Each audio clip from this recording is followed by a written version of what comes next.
morning. Today is December 17th, and this is The View with Catherine Chang. Today's topic is ballet dancers and migrant workers. First, just as countries all over the world set off a new wave of surge of COVID-19, including the U.S. Secretary of State Mike Pompeo is in quarantine, Taiwan also faces two new challenges now. One is that 8 Russian ballet dancers were tested positive, and they have to cancel all the performances in Taiwan.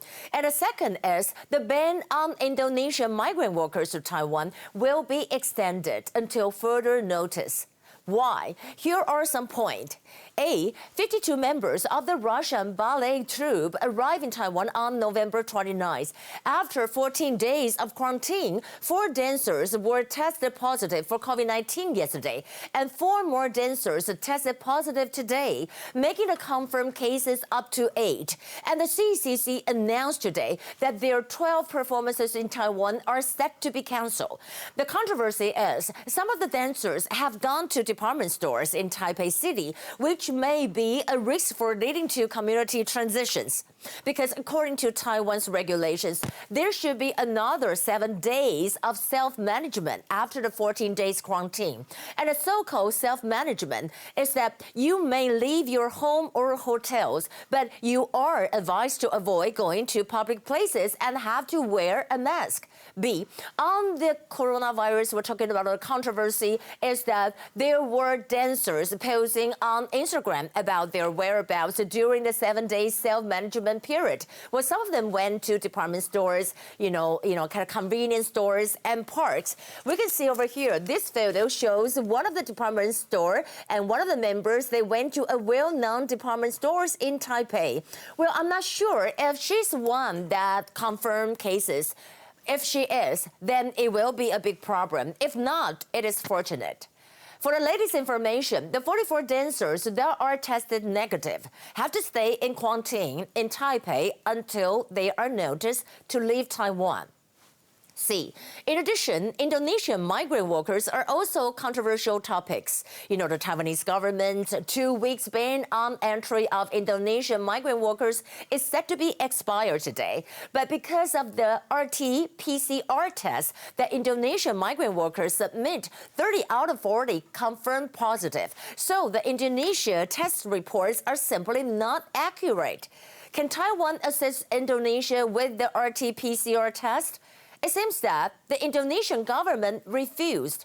CCC head Chen Shizhong clearly stated that the question is not whether Taiwan will assist or not, but it's the Indonesian government believes that it did a great job and doesn't want to make any changes. Thus, in order to avoid outbreak of the pandemic, Taiwan has to continue to ban Indonesian migrant workers from coming to Taiwan. Ballet dancers from Russia and migrant workers from Indonesia have a completely different job nature. But while facing the COVID-19, their standards and problems are the same. The battle against COVID-19 is a long-running battle. Taiwan's precautionary measures successfully control COVID-19 and maintains the record of 0 local infections for 249 days. But Taiwan cannot drop its guard down. The new year of 2021 is coming, but the war against COVID-19 is not over yet. Here are the top stories. Today we have 8 confirmed cases. They're all imported cases, where they came from the United States and Indonesia. And 4 ballet dancers from Russia were tested positive during the quarantines. First, I want to talk about President Tsai strongly voiced support for Hong Kong pro-democracy media tycoon Jimmy Lai. And she said that, I express my support for Jimmy Lai. I want him to know that Taiwan and the entire world can see that it's freedom and the rule of Hong Kong, not Mr. Lai, that have been put to shame. Also, Hong Kong activist Agnes Chow was denied bail by Hong Kong High Court judge today. Agnes Chow was sentenced to 10 months in prison, and she kind of requested for a pending appeal on December 9th. However, it was denied by judge today and said that it was a serious crime. Putting her in prison is to serve as an example. In Mandarin, that is, 以儆效尤. I can't believe the judge said that. Well, actually, it is her second time being denied by the judge. The first time was December 2nd.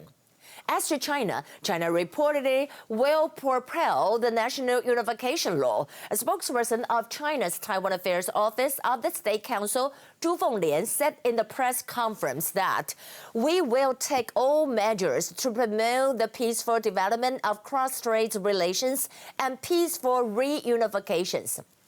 However, Taiwan Foreign Affairs Council slammed China over a ridiculous statement. Spokesperson Chiu Tsai said that the Republic of China, Taiwan, is a sovereign country. We will not accept any irrational or unilateral legal system that violates peace, democracy by the Chinese Communist Party.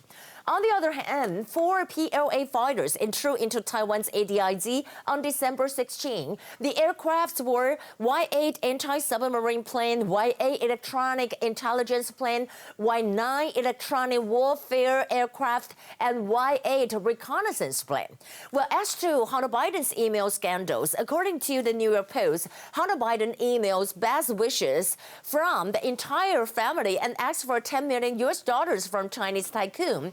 And it said that, well, Hunter Biden asked Chinese oil tycoon Jen to quickly wire him $10 million to help establish and found Sinohawk Holdings in 2017. And he also said, I would appreciate if you will send that quickly so we can properly found and operate Sinohawk. Well, the email also revealed that Tony Bobulinski has a connection with the Biden family. Well, Hunter wrote to Ye Jianming and said that, I look forward to introducing you to Mr. Tony Bobulinski. He's a very close friend on the Biden family. Well, remember, just like 3 hours before the third presidential debate, Bobulinski held a press conference and claimed that, Joe Biden knew about Hunter's business in China. FBI also investigates Hunter Biden's tech affairs, and Biden shows confidence in it. Biden said on Wednesday that, I am confident that he did nothing wrong. On the other hand, the COVID-19 situation is kind of serious in the White House right now. According to CNN, Pompeo is quarantining after coronavirus exposure. Well, according to the U.S. State Department, the secretary has been tested and is negative. He's being closely monitored by the department's medical team. But, we were talking about that. There's another issue. We're talking about who's that? We can see that the Internal Secretary David Berhart tested positive for COVID-19. But we know that he will be still working. Well, except for that, we will see that as to Joe Biden. We know that he's expected to get COVID-19 vaccinations early next week. Well, that will be the view for today. And this is Catherine from Taipei. I hope you have a nice night, and I'll see you tomorrow. Bye.